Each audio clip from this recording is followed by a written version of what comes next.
All right, today we're jumping into one of the all-time great stories of Brains Over Brawn, straight from the pages of Journey to the West. We're going to look at this incredible, high-stakes magical bet where the Monkey King, Sun Wukong, proves that outsmarting the system, yeah, that's way better than just trying to overpower your opponent. So, let me ask you this. How do you win a magical duel to control the weather? I mean, picture it. You're in this contest, and you have to make it rain. But your opponent? He's powerful, maybe even stronger than you when it comes to raw magic. So what's your move? Do you just try to throw a bigger, flashier spell? Or is there a smarter way to play? Okay, so here's the setup. Our story takes us to the kingdom of Chechi, and things are bad. I mean, they're suffering from a terrible drought. The king has told our heroes, a traveling monk and his crew, that they can pass through his lands, but there's a catch. They have to win a magical contest against the three guys who are on the show, the kingdom's national masters, and make it rain. The stakes are, incredibly high. So let's meet the contenders. On one side, you've got our heroes, the holy monk Tong Sanzang and his disciples, which of course includes the one and only Sun Wukong, the super clever Monkey King. And on the other side, three powerful Taoist sorcerers who basically run this kingdom. But, and here's the kicker, they're secretly demons. Yeah, demons in disguise, and they are not about to let our heroes just waltz in and take away their power. And so the competition kicks off.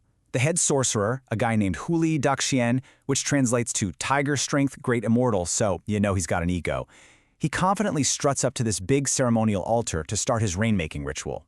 The whole court is there watching, and you can just tell this guy thinks he's already won. He starts chanting, waving his sword around, burning these magical papers. I mean, from the ground, it looks totally legit. This guy looks like a true master of the elements. You can almost feel the air start to crackle with energy.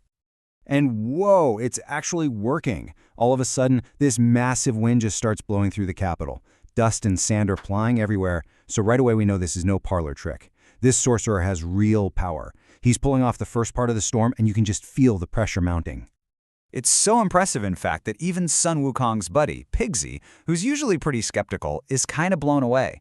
He leans over and says, "My dear, this Taoist priest is really capable."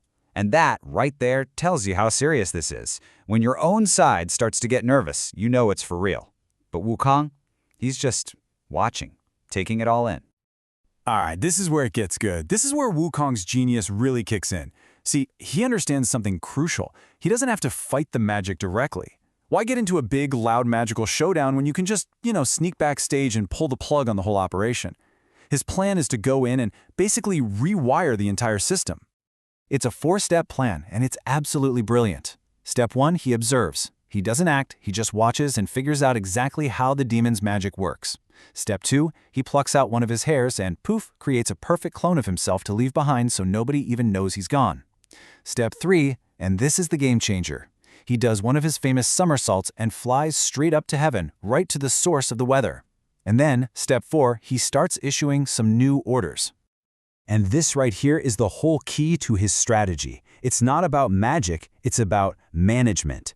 Wukong knows that up in heaven, the weather isn't just some random force of nature. No, it's a job. It's carried out by a whole team of gods and spirits. So what does he do? He goes to have a little chat with the employees. He gets there just as the goddess of wind is about to unleash a massive gale, following the sorcerer's orders. But Wukong doesn't bother with pleasantries. He just marches right up to her and barks, "Mrs. Fang, what are you doing?" And she, well, she's absolutely terrified of the Monkey King's reputation, so she stops dead in her tracks. And he does this one by one, intercepting all the divine workers. Down on the ground, the sorcerer is trying to summon clouds and mist. But up in the heavens, Wukong is already there, stopping the deities in charge of clouds and mist. Every command the sorcerer makes is getting intercepted and canceled at the source. It's brilliant. And his persuasion technique? Well, it's pretty direct. He basically threatens them, saying something like, "If you're not afraid of getting a taste of my golden cudgel, then go ahead and listen to that guy down there."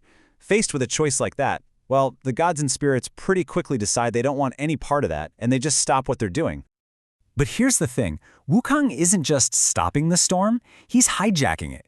He rounds up his own weather-making crew. He gets the gods of thunder and lightning, and most importantly, the Dragon King of Rain. He's literally got the whole team assembled now, waiting for his command.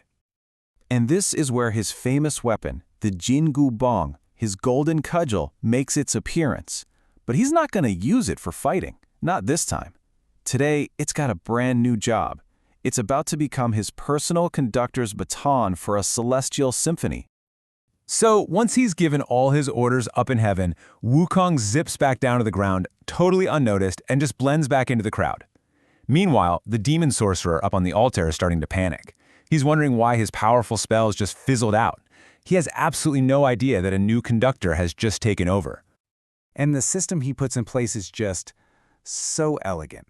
He lays out these super simple instructions for the gods. He tells them, just watch my staff. When I point it once, you make the wind blow. The second time, you bring the clouds. Third time, thunder and lightning. Fourth, let the rain fall. And when I point it a fifth time, you make it all stop. It's so simple, it's foolproof. So how do the gods feel about this new boss? Let's just say they are more than happy to comply. They're terrified of Wukong and what he's capable of.